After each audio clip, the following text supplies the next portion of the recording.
Bismillahirrahmanirrahim. Assalamualaikum warahmatullahi wabarakatuh. Siswa-siswi sadayana, alhamdulillah urang tiasa tepang deui dina pangajaran Basa Sunda kelas 8 semester hiji.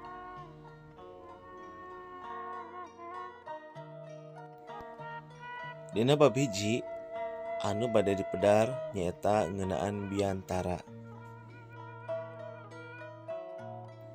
Siswa-siswi sadayana sataacan urang dikawitan aya kompetensi dasar anu kedah ku urang difahami nyaeta 3.1 memahami dan mengidentifikasi dengan memperhatikan fungsi sosial, struktur teks, dan aspek kebahasaan yang benar dan sesuai konteks.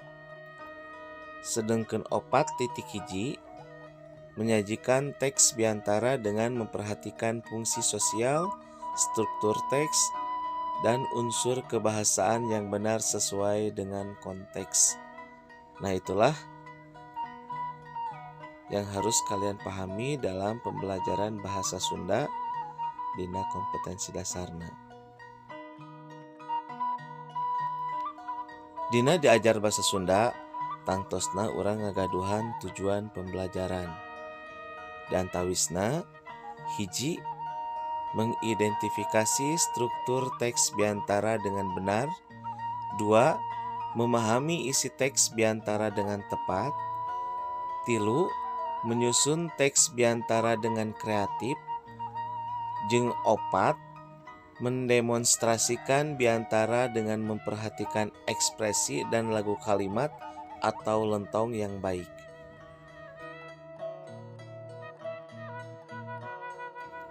Nah, siswa-siswi sadayana urang ngawitan kana materi.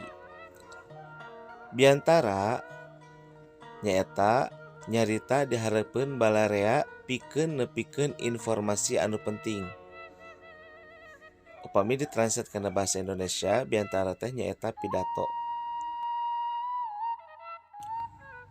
Dina biantara aya sistematika anu dibagi kana 3 bagian.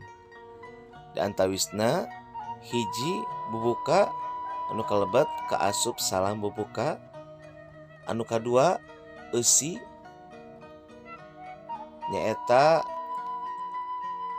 isi anu ngajelaskeun biantara sesuai sareng temana. Sareng anu katilu nyaeta panutup atanapi salam panutup.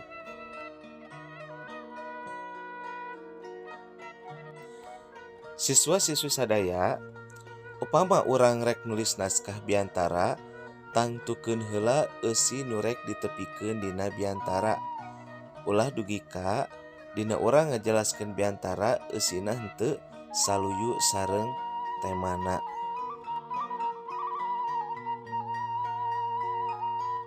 Tah siswa-siswi sadaya, di dieu aya sawatara hal anu kudu diperhatikeun upama urang rek nulis naskah biantara. Anu kahiji, dina acara naon urang biantara teh. Anu kadua, naon jejer atanapi tema eta acara teh. Anu katiluna, saha bae nu baris ngahadiran eta acara. Sareng anu kaopat, salaku naon urang biantara dina eta acara teh.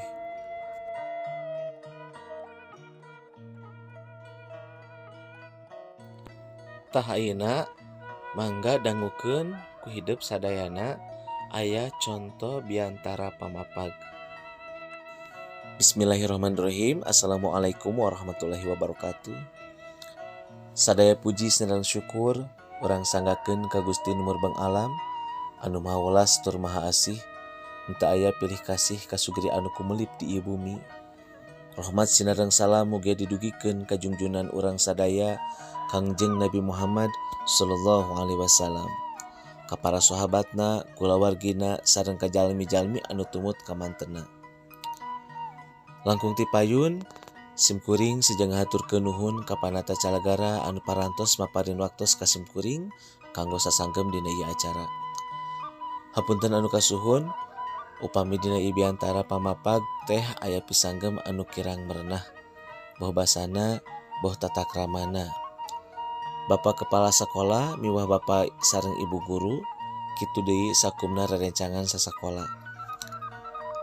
Dina ieu waktos urang sadaya ngempol teh nyaeta bade mieling dibabarkeunna Ibu Raden Dewi Sartika. Nembe oge ku saderek pupuhu panata calagara parantos didadarkeun naon margina di sekolah urang diayakeun ieu acara. Rupina kusim kuring teu kedah dipedar di perkara kuis eta mah. Margi keterangan anu kakuping mung bade ngadugikeun pamapag kanulung mangsungna ieu acara minangka wawakil ti sakumna siswa. Acara-acara anu bade dilaksanakeun dina waktu ieu teh teu kinten munelna sareng teu kinten pentingna. Nembe oge parantos ditataan ku saderek pupuhu panata calagara, ieu acara teh baris direuah-reuah ku pameran sareng rupi-rupi pasanggiri. Tangtosna oge sakumna siswa tiasa ngiringan ilubiung saluyu sareng karep sewang-sewangan. Simkuring kalayan asmana rengrengan pangurus OSIS seja ngahaturkeun nuhun ka rengrengan panata calagara anu parantos ti khothat ti ngawitan ngararancang dugi kaderna kalaksanakeun acara dina dinten ieu. Numutkeun simkuring mah ieu acara teh kaetang rongkah kitu deui ka Bapak Kepala Sekolah, Bapak Pangaping OSIS, Bapak sareng Ibu Guru sanesna.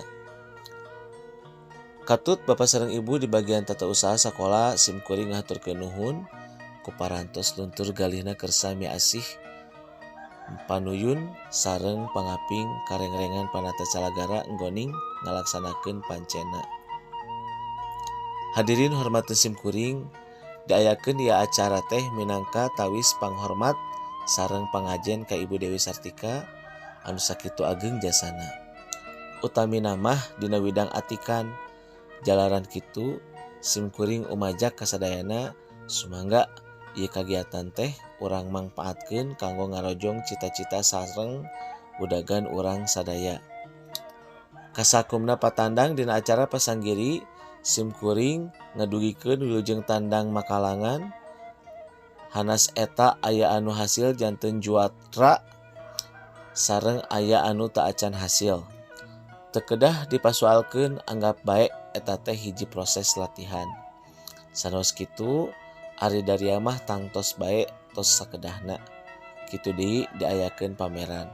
Rupina ku urang tiasa dijantenkeun bahan evaluasi anu tiasa dijantenkeun dadasar kanggo ngaronjatkeun prestasi kapayuna.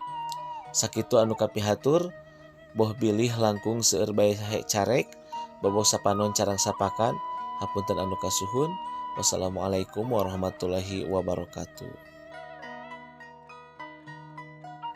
Tah siswa-siswi sadayana nembe ku Bapak parantos dicontohan dina biantara anu judulna biantara pamapag. Oge ku kituna aya pancen mangrupikeun latihan soal anu kedah ku hideuk dikerjakeun. Anu kahiji naon anu jadi jejer atanapi tema. Anu kaduana rasa naon anu nyampak dina batin nu biantara tadi. Anu katilu naon bae eusi biantara tadi. Anu kaopat tuliskeun bagian bubuka biantara. Anu kalima sebutkeun bagian panutup. Oge anu kagenep kumaha sistematika biantara teh. Eta panginten anu nembe pancen latihan soal.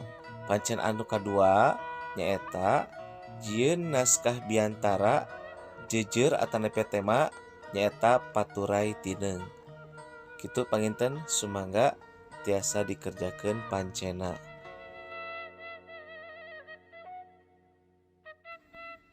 Sakitu panginten kaum siswa-siswi sadayana anu tiasa ku Bapak dihaturkeun dina materi biantara. Mudah-mudahan naon anu ku Bapak didugikeun hidup sadaya tiasa faham sareng ngartos. Oge kituna Bapak ngucapkeun hatur nuhun.